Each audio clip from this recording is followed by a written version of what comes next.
Est-ce que dans l'armée, on a le droit de saluer sans coiffe? Dans l'armée, quand on croise un supérieur, on salue avec sa main. On prend la main droite et on vient faire ici un salut de la main et taper contre sa cuisse. Ce salut-là, on le fait quand on a un béret, quand on a une coiffe militaire.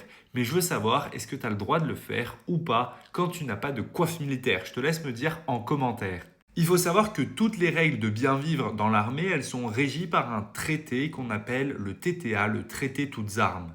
Et non, c'est pas texte, c'est pas d'autres acronymes, tu peux regarder sur internet parce que beaucoup de personnes m'ont dit que c'était faux quand j'ai dit traité toutes armes, mais c'est bien le traité toutes armes. Ensuite, pour le salut militaire, il y a différentes règles à avoir en tête. La règle principale, elle dit que si tu as une tenue, un uniforme sur lequel tu es censé porter une coiffe, tu es censé saluer avec la main que tu aies ta coiffe ou non. Ça veut dire quoi? Ça veut dire que même si tu n'as pas de béret, que tu es en treillis, tu dois saluer avec ta main. Mais attention, hein, ça c'est le texte. Ne fais pas ça dans la vraie vie. Ne fais pas ça en régiment. On va te regarder de travers, on va te dire que tu n'as rien compris, et limite, si c'est pendant tes classes, on va te faire pomper. Ça veut donc dire que les textes disent une chose, mais que le droit coutumier, le droit qui est usuel dans un régiment, dit autre chose. Bah, tu suis les habitudes, tu fais comme tout le monde et tu t'embêtes pas. Ensuite, quand tu es en tenue sport, tenue combat ou autre tenue qui n'est pas amenée à saluer avec une coiffe, eh bien là, tu vas simplement faire un coup de bouc, donc hocher la tête comme ça. Et il faut aussi savoir que quand tu portes une arme longue, attention, pas une arme courte, une arme longue, donc c'est-à-dire un fusil,